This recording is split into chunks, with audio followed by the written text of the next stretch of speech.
Welcome to Down to Dunk. I'm your host, Andrew Schlecht. We're part of the Athletic Podcast Network. With me, as always, on Mondays is my good friend, Michele Berra. Michele, what's up?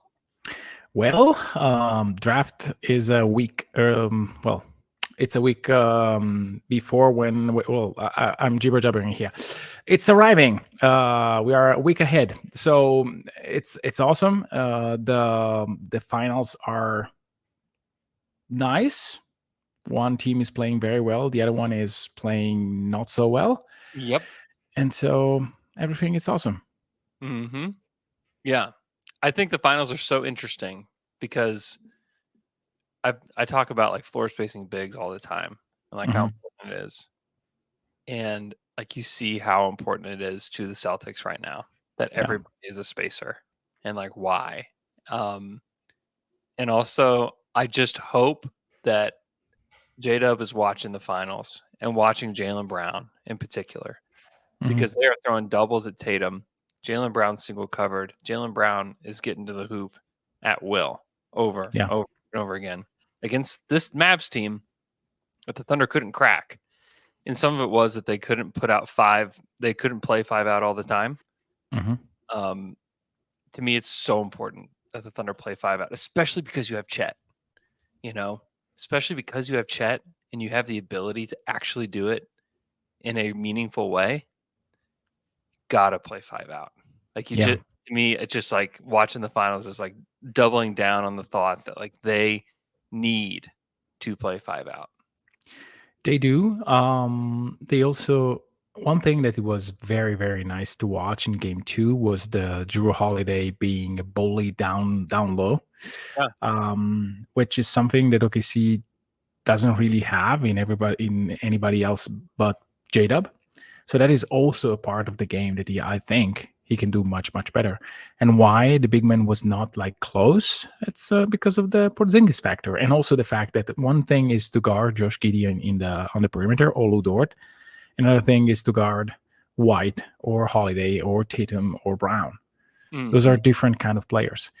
And then the defensive side, I mean, Boston doesn't have hardly any weak link defensively. Hauser, yes. Pritchard made like a few plays here and there. Credit to Mazzulla to playing him just a few minutes where he could go 100%. So it's a different team. It's a more mature team, a team that knows what to do and when. So, but you can see the principles that are there. Yeah. And I also think one thing that I really loved about game 2, and I think that this was applicable to the Thunder and they didn't do it, is, hey, let's just not show Luka and Kyrie immediately to double. Do it, maybe mix it up. Don't allow PJ and Derek Jones Jr. to immediately being wide open because you're doubling hard. Yeah. Trust Lou Dort, trust J-Dub for the first few minutes. And when Luka starts to cook, great. You adjust slowly. Yeah. They're almost like playing this 1-4 zone where it's like, okay, we're going to, trust our defenders, and then we're going to cover the corners and cover the hoop. Like we're going to take away corners, take away lobs. We'll play you one-on-one. If you destroy us, we'll take it. But we believe in our one-on-one defenders enough where we don't think it's going to kill us, kind of thing. So, which was similar to what Minnesota did, but they didn't have the personnel. And also they have slow big men, which is a very hard proposition to have when you guard a team like Dallas. I mean, Horford was not the best player on the team. I mean, Porzingis was clearly the best center, but he was functional. And Porzingis, wow. It was just game 1, game 2. It was just the blueprint of what that could be in the future. And some. It's crazy. It's crazy, like the blueprint that's there for the Thunder. It's really, it's kind of cool for them to see it, taking place in the finals and against the team that they just played, and being able to say like, oh, okay, here's how you do it. Okay, we have 66 questions that we're not going to get to all of them. So some of these challenge accepted. Sorry. Some of these I'm going to fire through and some of them we'll spend a little bit more time on. So one from at 405 fan, loyal listener. I think he's in the chat even. Yeah, he's in the chat. Do athletic testing numbers mean anything? It feels a little like people use them to make their guys look better. Devin Carter, 42-inch vert, but disregard them when they make their guys look worse. Saloon, 32-inch vert. Just another piece of info, maybe. Yeah, it's it's funny. I think a lot of people will use them too much because, like, the truth is, like, the athletic testing has already been done on the court. Like, some guys have like great functional athleticism. I think about like Terrence Ferguson. Terrence Ferguson was like one of like the greatest athletes to ever put on a Thunder uniform. Oh yeah, outrageous. 44 athlete. Vertical, something like that. Vert was insane, but the dude never used his athleticism. Yeah, never ever used it.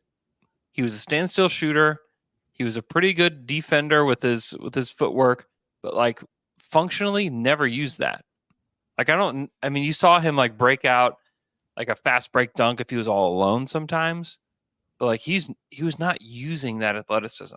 You know, athleticism is only useful if you're using it regularly on the court. Yeah. You know, or eventually taught how to use it. And some guys just never figure that out.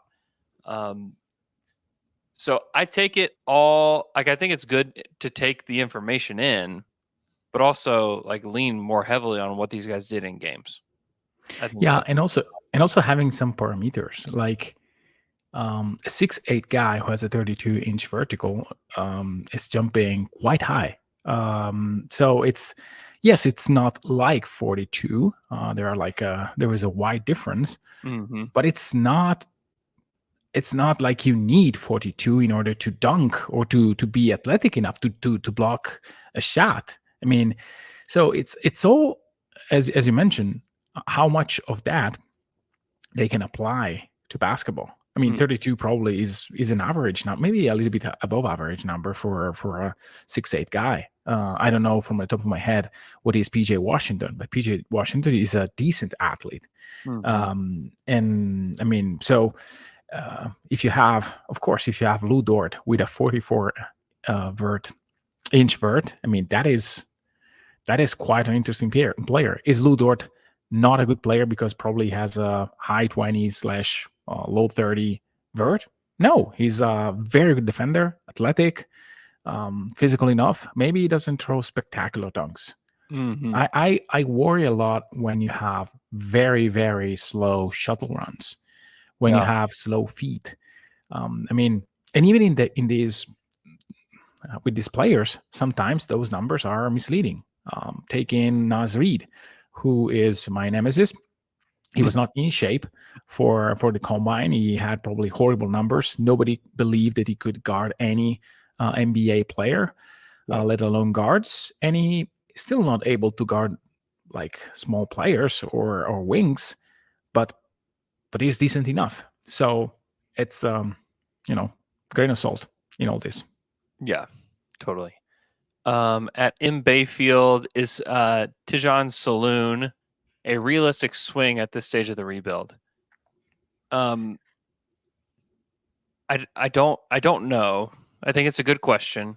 I think that it is hard for like long-term development projects to work on teams that are already good right now. I think it is really, really tough.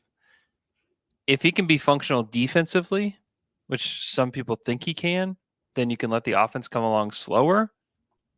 Then maybe that's possible. If he can come in like be an energy, big forward, yeah. But I get the question, and I totally understand. People are all over the map with him. Some people think he should go as high as 8. Some people think he should be in the 20s. You know, what the Thunder think about him, I have no clue. He's not the passer. He doesn't have great touch. There's a lot of questions about him for sure. He's not a shooter now, but he plays with a ton of energy, and he's got great size. And so, are the Thunder willing to work with somebody like that? I don't know. I don't know the answer to that. To me, I think you'd rather have somebody who's a little bit more polished, that fits in a little bit better now. And I think there's a lot of guys that kind of answer that within the 12 range. Not at that size, maybe. Not at that size, not with that profile. So Yeah. that's what makes him so unique, is that there's not like many other 6'9" guys like him that are as young as he is in this range. So I don't know. I don't know I don't know the answer to the question. I don't think it's impossible that they take another swing, especially if you're in the lottery, man. Like I don't think that you want to come away, from the lottery saying that we took the safest guy. Yeah. This is the lottery. Like you're not going to have just infinite chances in the lottery, although it feels like it because of the Thunder's draft pick situation. But I I would almost rather take the swings. I like Saloon just fine. Mm-hmm. There's a lot of other players I like a lot better. But if the Thunder are looking to maximize the 6'9" forward area, and maybe they get somebody in a trade or free agency, and Saloon kind of develops Mm-hmm. behind them, and then that person leaves, and then you can slide Saloon in. Like maybe that's the thought or the path. The truth is, like, somebody in this range is going to pop and is going to be an all-star. It could be Saloon. Some of that's because he's such a mystery, and it's for the Thunder to really determine that. And if they think he can be an all-star, you better believe they're going to take him. Yeah. There is the Usman Chen conundrum and the Cason Wallace conundrum. Like, one guy has an immense upside compared to the other. Well, maybe not immense. Has an upside that is greater because of the size. More obvious upside because of the size. More obvious the size. Yes. Immense was like a wrong word, because Cason projects like a very good player. The other player could stay on the court for an entire season. I think that you need to be able to develop guys. I mean, Usman Jang is getting a ton of time in the G League. It's not the same quality of time that Kazan is having. And I think that doesn't allow the full development of a guy like Uz. Uz could play probably for the Hornets and be on ball for 10 minutes a night. With the Thunder, it can be 0 minutes on ball. Maybe 3 possessions in a game. So if you think that you can start developing a guy like Saloon with defense, shooting, rebounding, these stuff, then probably that is a good proposition. If his value is, hey, it's really good if he's showing like on ball, which is not the case, then it's harder. Minutes for a 6'8" guy are there, even sparse minutes. I mean, if you can be a role player at the beginning, you don't necessarily need to be too much involved in order to bring value. Then I think it's a good proposition. At JPOSU, have you watched any Jonathan Mobo, who has one of the greatest names in the draft? He seems potentially like a great fit next to Chet, and with his passing, he could play the way OKC wants to. Mobo is certainly an interesting prospect. I can't claim that I have like watched full games of him. I've seen some highlights. I've read about him. Very, very raw player from what I understand. Not a shooter at all. Like energy, playmaker. Like there's definitely some interesting things about him. So like maybe if they traded into like the back of the first round or the beginning of the second, he'd be worth a flyer, but not at 12. At JPOSU, what does Filipowski do better than Deron Holmes? That's a great question. I think he's like blocking shots, is a more sound defender and a slightly better passer, or I would say better passer. Yeah, just like, and it's to like small degrees, but also I think I like Holmes better athletically. I like Deron Holmes. Deron Holmes is also smaller too. Like that's like another thing. I do 6'9.5". Yeah, he's like, I can't remember what he measured at the combine. I can pull it up real quick. I like him a lot. Some people are saying that there's a report by Brett Siegel. I don't know Brett at all. This is not a report saying that opposing teams are speculating that the Thunder gave a promise to Deron Holmes. Like that's not a report. That's just scuttlebutt. Let me find the combine measurements. Yeah, I 6'9". like 6'9". I like Jaron Holmes. Like if the Thunder got Jaron Holmes, I would be in. I do like him. I think he's a good player. I think like he is somebody. I don't know if you can start him from day one. I think that he's probably a backup big for the Thunder. Yeah. To begin with, he is almost 22. Was a junior, highly productive, like crazy productive, like probably the second most productive player, that played in the NCAA behind Zach Edey, I would say.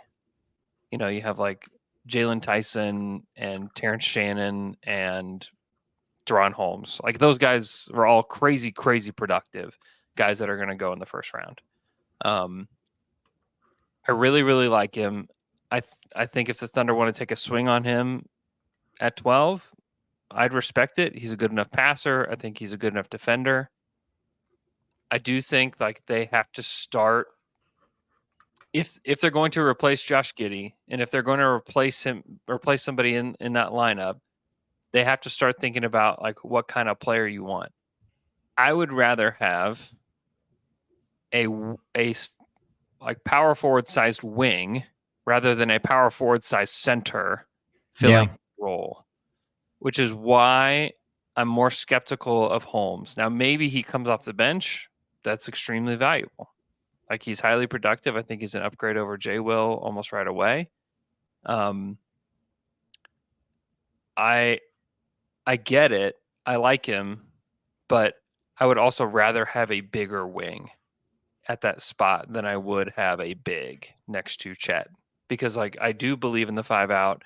I do believe in having good defenders all across the team. I think Holmes could be a good defender. He's not going to be like one of the best defenders on the team, but I think he could be a good defender. I don't know why he's not higher on some people's boards. I think that he should be higher. I mean, the shot is not clear cut here. I mean, there is some clear work from year 1 to year 3 is a constructed shot. It's not a fluid, natural fingertips kind of shot. So that is, if he is a 32% shooter, it's different. And it's the same with Flip. It's not that Flip has a surefire kind of shot. Regarding the 5 out, I mean, Dallas plays Horford. The Boston plays Horford with Porzingis, which in part is, hey, it's all for Horford. I mean, there is just probably one guy that can play that way in the league, that can be the defender on big guys, that can be the passer, that can be the shooter that Horford is. So it's not really a comp. I can understand why Flip makes sense in general, and Holmes the same in the starting unit. But I'm with you. Like if you can get a Paul George type of wing, like Brett would say, or an Anthony Davis type of guy, then yes, that player fits a little bit better than a center. And the truth is, like, you're probably going to have to get that guy via trade. Yeah. And they're going to have to be already an established player. Like, there's a chance that you look at this draft and you look for somebody that can start. I don't think that we would have thought that Casey Wallace picked at 10th last year would play as much as he did this year. And so I think when people say like, oh, you definitely can't find a starter, in this draft, I just don't know. I mean, I don't know. I don't know that they could, like, they absolutely could. But can I stop you there on starter? I mean, Casey Wallace is not a starter for OKC. Like, only because of his size, though. What I meant to say is, hey, if the expectation is for this team to win a title next year, like if this is the expectation, your starting 5 should be a hell of a starting 5. And if you think that Josh Giddey is there, then you can draft whatever. I mean, Josh Giddey will likely start, and you can maybe add on the fringes, like maybe someone off the bench. If your idea is, hey, we need to start someone else, that's someone else, because Giddey will be, I think, a very productive player elsewhere. What I mean is, whatever you're starting cannot be a rookie on this draft. I think you will have someone else. Whether that is a 4, like a 4-5 or a 3-4, I don't know. But I would bet against the number 12 picking the draft being the starter for OKC. It would. Unless something unexpected, like maybe if you somehow traded for Matas Bozelis and you really love Matas Bozelis and he is the guy, and you want to say, okay, guys, we will waste probably a little bit of wins, because if Matas works, we are the favorite for the next 10 years. Great, you do it. Like apart from that, I don't really see any of the guys that we mentioned being day one starters. Yeah. I mean, if they traded up and got Risache or Buzelis or somebody like that, then like you could see a world where they're just like, yeah, we're going to start him. We're just going to bring him in. Yeah. It is unusual for rookies to be helpful in the playoffs. It's very, very unusual. We've seen it in this past playoffs with Casey Wallace and Chet. Is it possible to do it again? Sure. Mm-hmm. Is it unlikely? Yeah, it's pretty unlikely. Yeah. All right. Next question from at Alex Dr. Prof, the guy who came to Oklahoma and ate the entire bag of burgers. Alex wants to Shout know, out. what are OKC's 3 biggest improvement areas? Areas in this context can be either team skill or a position inside OKC's rotation. I think one of the number one things they need to improve on going into next year is screening. I think they need to be a better screening team going into next year, whether that be... Nice that you go there. Like, I didn't expect that. Yeah. Yeah, move on. Go on. Like, it's interesting. I think it can be done just similar to, like, they got better at rebounding, not through personnel, but through intent, in the second half of the season.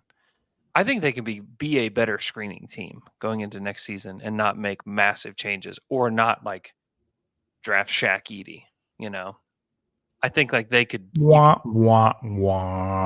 get better through screening by not changing your personnel a ton. So I do think that's something that they need to be better at. I think that's something that could help free them up quite a bit going into next year offensively, especially going into the playoffs. I think that they could just be better at it in general. And some of that could be personnel based, and some of it needs to be intent with the roster.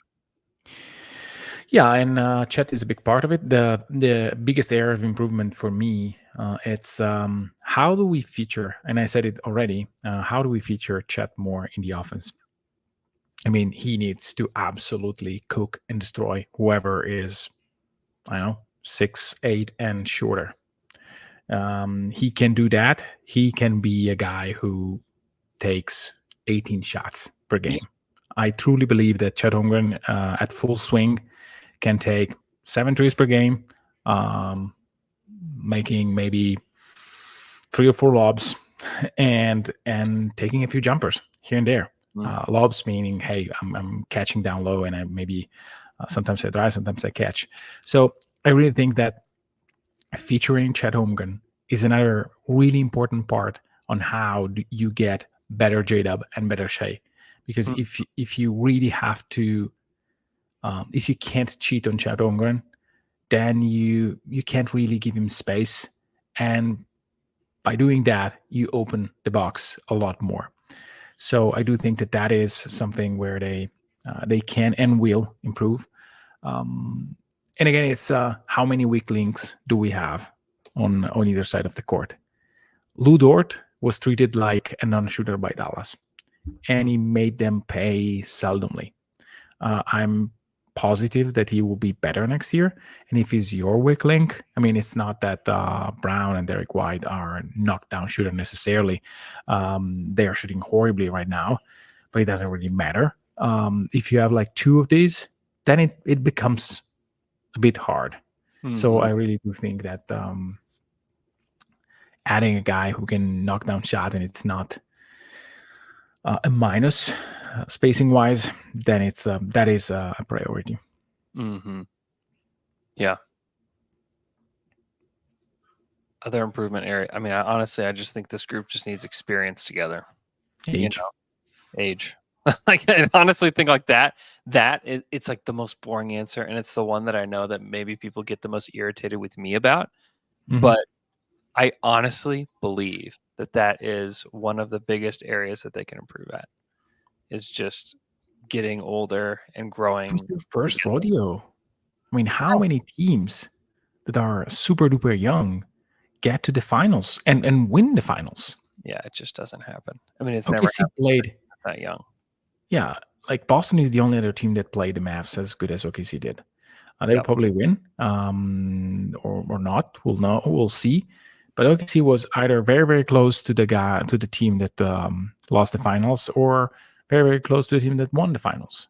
Yep. So they played them much better than the T-Wolves, and the T-Wolves already put their chip in.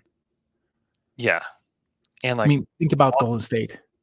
Yeah, they trade for Iggy later when they discovered, hey, we need toughness, we need a brute down there. Draymond will do that part some, but we need Iggy. We need a glue guy, someone who can just tell them how to prepare for a game. So it's OKC didn't do anything.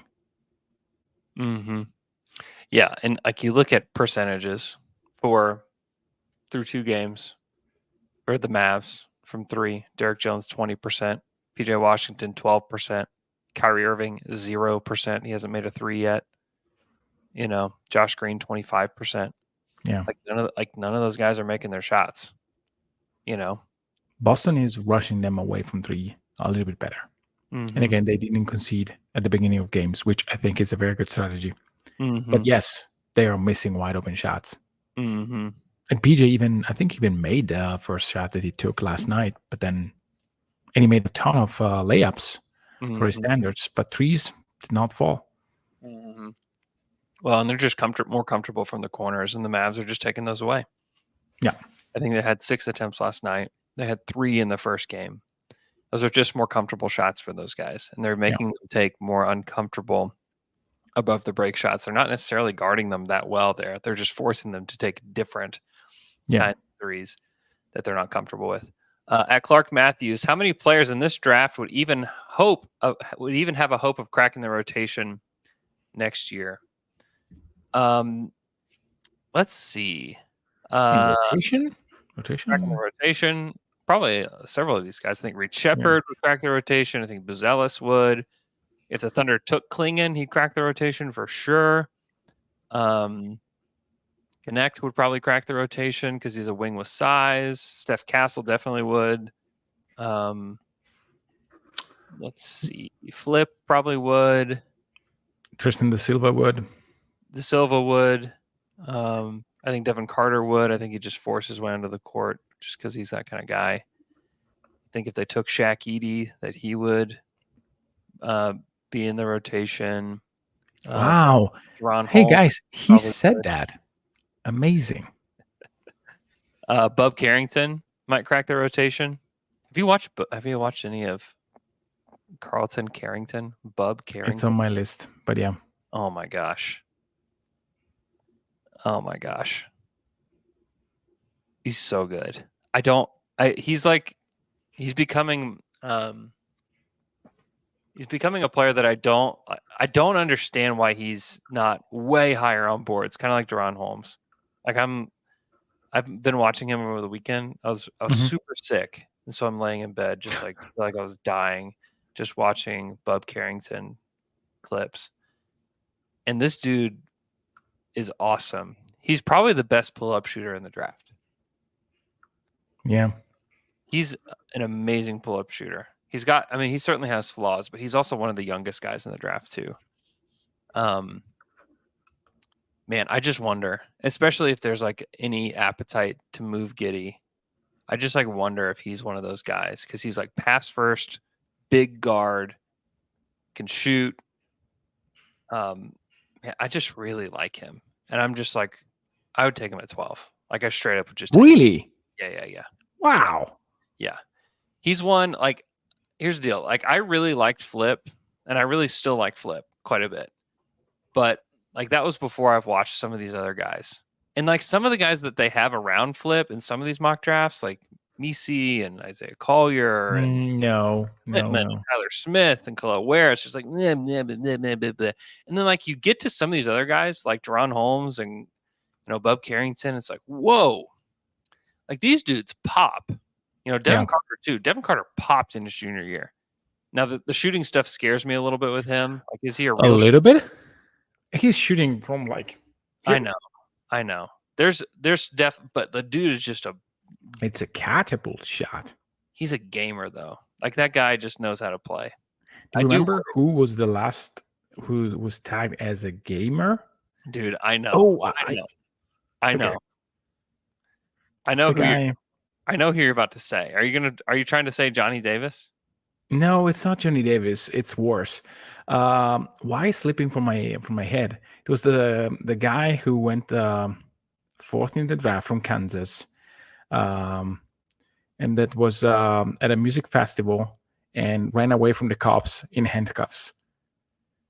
Josh Jackson. Josh Jackson, yes. Yeah. He's a gamer. He's not. Doesn't have a good motion, but he can hit shots in big games. You just didn't know what game he was playing, though. Exactly. Yeah. No, I'm with you. There are definitely some questions about Devin Carter to be had, but he popped though when I watched him. Like he really popped. Yeah.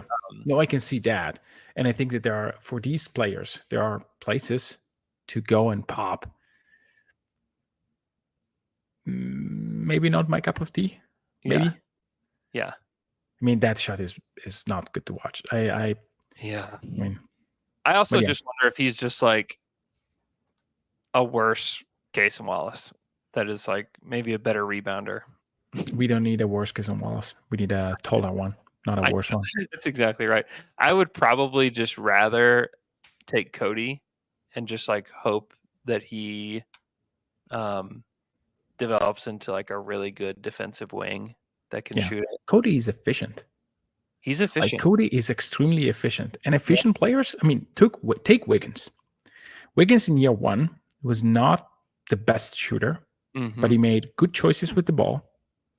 Somewhat efficient already. Knew that he was efficient at Maryland and good enough defensively. He didn't pop too much, but he had all the tools to be an effective player, and he's just 6'5". I think that Cody Williams can be a better version of Wiggins. Maybe not a super duper starting level of player, especially if the things that pops are like low. I mean, Wiggins started to, hey, I'm hitting threes for real. I'm cutting better. Yeah. I'm dunking. I'm generating steals. It's a process. You can see it's a process, so you trust it, unless he wants to price himself out of OKC, which can happen. If not, if he has a little bit of patience and if he's fine with getting maybe a little bit less for staying on a team that wins a little bit more, then guys like Cody can be, hey, look at Wiggins, do what he does, and you will be maybe a starter in 3-4 years. So I like the profile of Cody Williams in terms of again, what he does on offense, and on defense he's not super duper impactful because he's not strong enough, but he's not a guy who doesn't play defense or doesn't know how to play defense. Yeah. And he did an interview for The Ringer, and I'd encourage people to go listen to it, because like interviews and like how you handle yourself and the kind of person you are is so vital to this draft process, and something that I wish I had more access to, and I wish I could talk to him myself, because like you never know, like guys can be performative for interviews. So like I don't know, like he definitely said all the right things in this interview and asked questions about like if he was going to be a star or not, and he just said he wants to help his he just wants to do anything he can to help his team win, and he also sounds like Jada, which is like, it's kind of a little off-putting. It's a little strange. It shouldn't be surprising. It's his brother and like one of his best friends. But yeah, I mean, I'd be very happy if they took him, because it reminds me a little bit of like not the situations are not similar, but like the body types and like the potential is like similar to like a Jaden McDaniels. Yeah, and like he was slender. coming in. So yeah, very slender. Guys that have potential as defenders didn't like showcase like crazy defensive skills in college, but showed enough and like have all the tools. Like he's one of those guys that like has all the tools, and like can you put it together? Where McDaniels has, like, can Cody do that? And if you believe he can, then absolutely you take him at 12. Like no question, you take him. You trade up to 10 to get him. If you can do that. And it just helps that if he can be a really good player and he's the brother of one of your teammates, like great. Like those are all great things. And like that's the kind of guy, as he fills out. Now he's gonna have to fill out. Like I don't know that he can be he's not gonna be the starter from day one, but if he fills out, like that's the kind of guy that you want playing the four. That's like switchy, can shoot, can put the ball on the floor. Like he's got a handle. He's not a good rebounder. He had almost the same number of rebounds per game that Rob Dillingham did, which is like not good. But also it's also him playing on the perimeter quite a lot, and not as I was going to say 3-4. Yes, some of that was the position that he was put in, and he was in very much a position where he was just doing everything the coach said at Colorado. He was not trying to go outside of that, and so I really want to give him as much of a pass on a lot of the stuff that he's being criticized for in college as possible, because I think he deserves the benefit of the doubt because of injuries, because of what he was to that team. There were two guys really ahead of him at the forward spot in the pecking order. So it just makes it tough. So it's hard for me to judge him like that. Let's see. What other questions? We have a ton of questions. Let's see. At Mark Hammervold. Mark Hammervold. OKC is rumored to be interested in trading up for Klingon. Besides age, what makes Klingon so much better a prospect than Edey, who should be available at 12? Similar size, role, and Edey tested better at the combine. Andrew doesn't want to answer this, so I'll be very quick. I'm gonna give you 60 seconds, and then we'll move on. No, less. I do think that if I have a choice to draft Klingon with number 4 and Edey with number 25, I'll do the latter. Okay. Because of investment of value. I mean, I don't think that there is a dramatic drop-off between the two, and I do think that there is value in spending your resources in an accurate way. And you have to start the number 4 pick. You don't have to start the number 25 pick. Mm-hmm. Yeah, 20 seconds. That's great. At Zach D, would you be more surprised if Presti traded out of the first round or back in to pick 2 players? I'd be more surprised if he traded out. It depends. If he trades out for another pick, yes, I would be extremely surprised. Like, say you trade a 12 pick for top 4 protected pick in 2025. I would be extremely surprised by that. If it's, hey, we are trading out because there is a trade that involves X amount of players to get a star in OKC or a starter in OKC or whatever in OKC, then a little bit less, to be honest with you. Less surprised. Yeah, that makes sense. Let's see. At Thunder Hardwood, everyone's talking about how OKC should only take a bigger contract within this 2-year window. What in the CBA prevents OKC from talking or from trading for a bigger contract and then trading it before the Chet and J-Dub money kicks in? If we're willing to get a 2-year rental, why not trade for a player for assets? Nothing prevents them.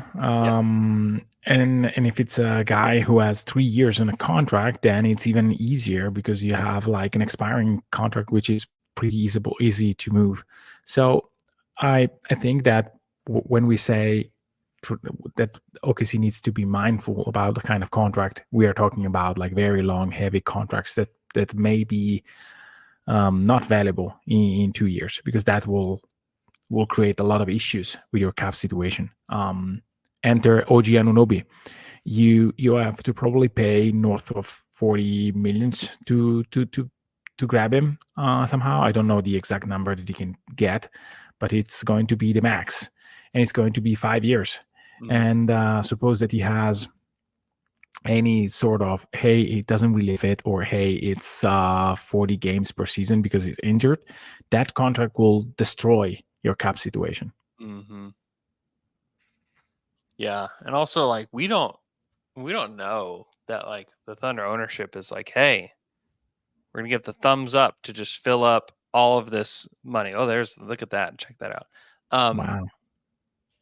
We're gonna give the thumbs up. Fireworks for the listeners who are not watching. Got some big fireworks behind me.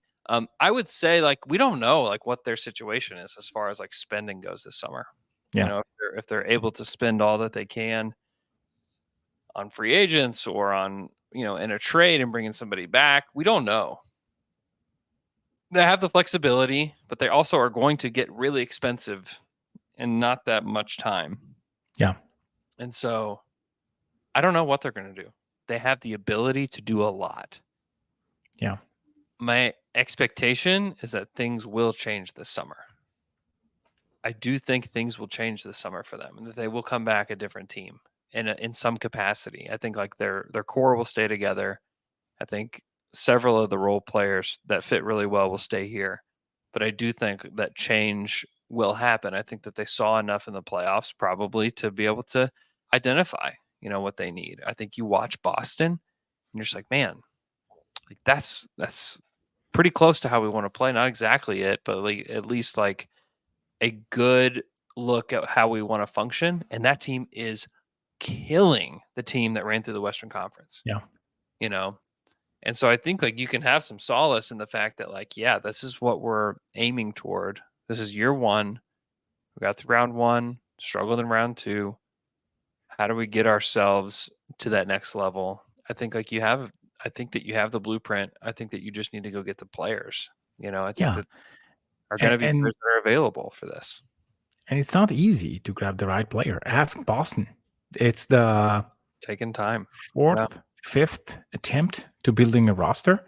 And Jrue Holiday was made available by a team that made a choice that, to me, it's a weird one still today, because they did not improve. Milwaukee did not. And Jrue was the perfect player.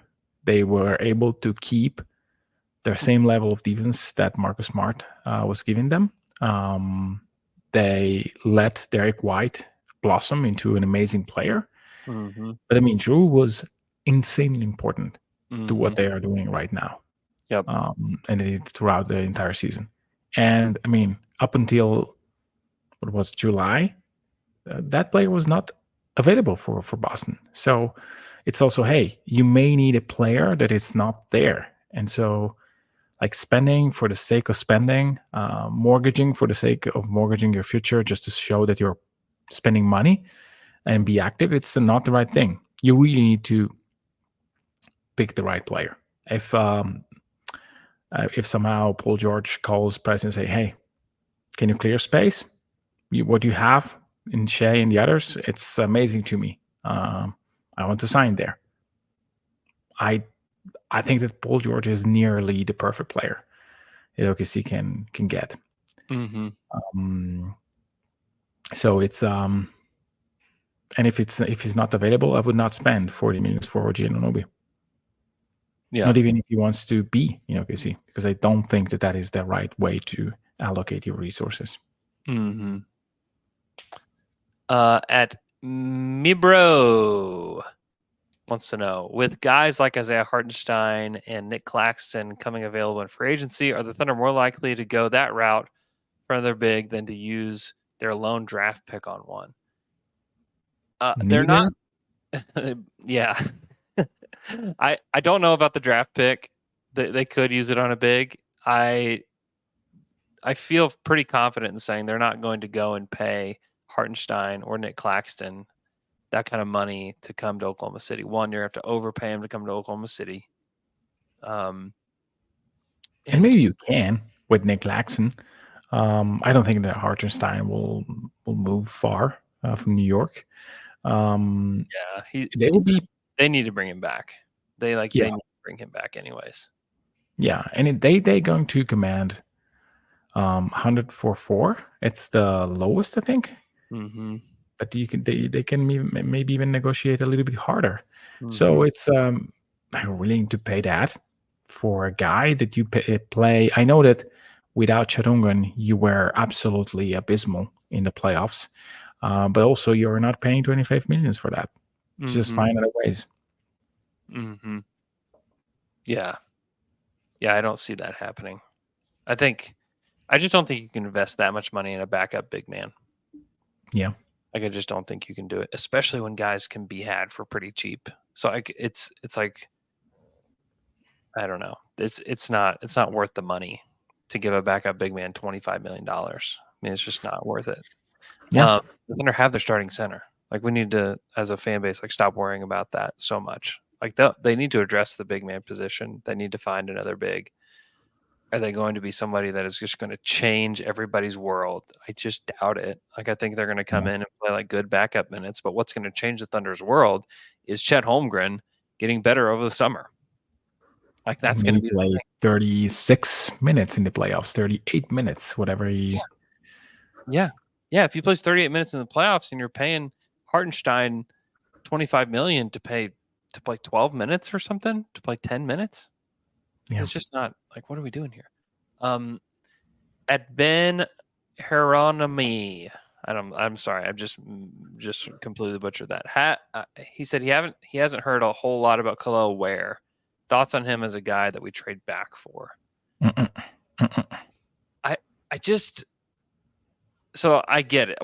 I get it. Like, he's a giant. Like, he's 7'1", over 225, 230, whatever he is now. Like, he's huge.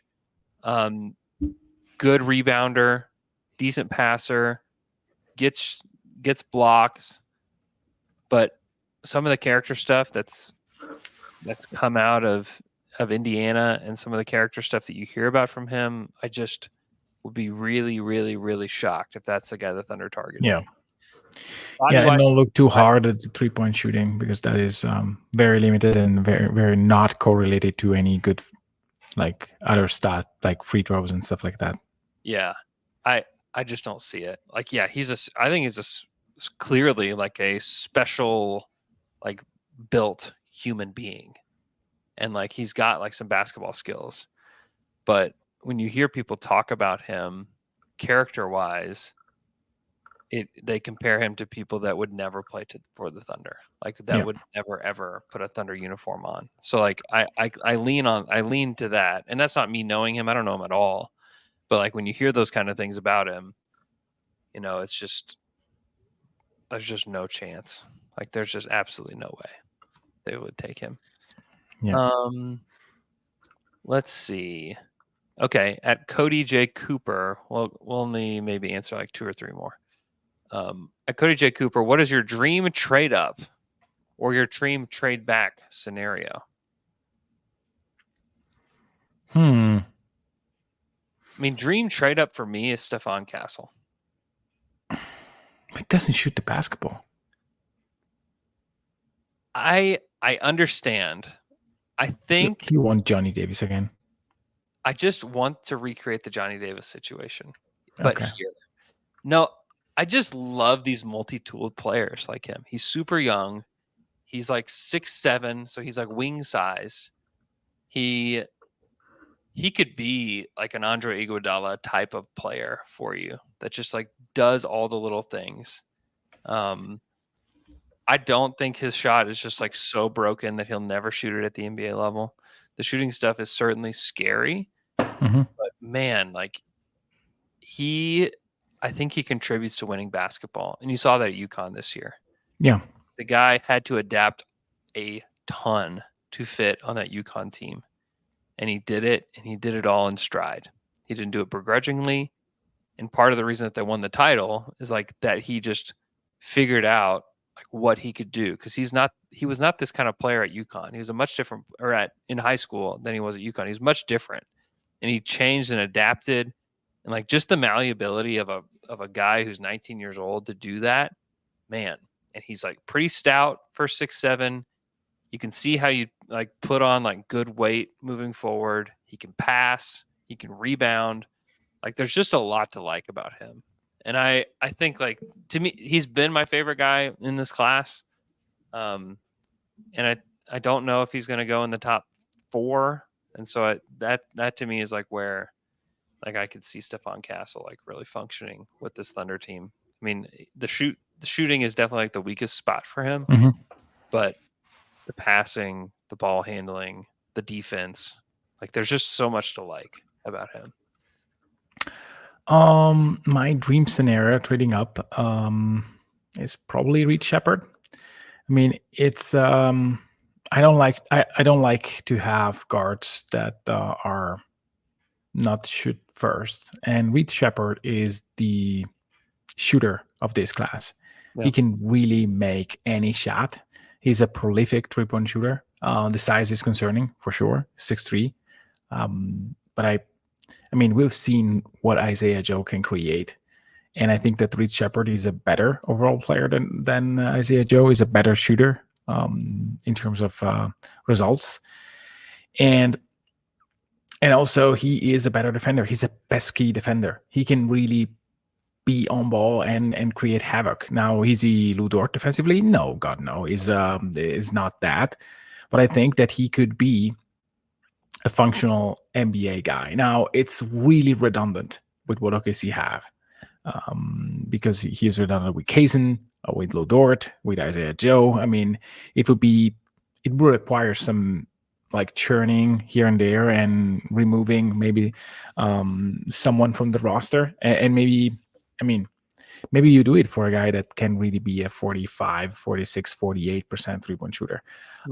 What can he do besides shooting? That is another question. Can he attack the basket? I don't know. There is one comment that I want to address before we finish this question is from Tuna, who says Jalen Johnson will be so perfect. And I really agree with that.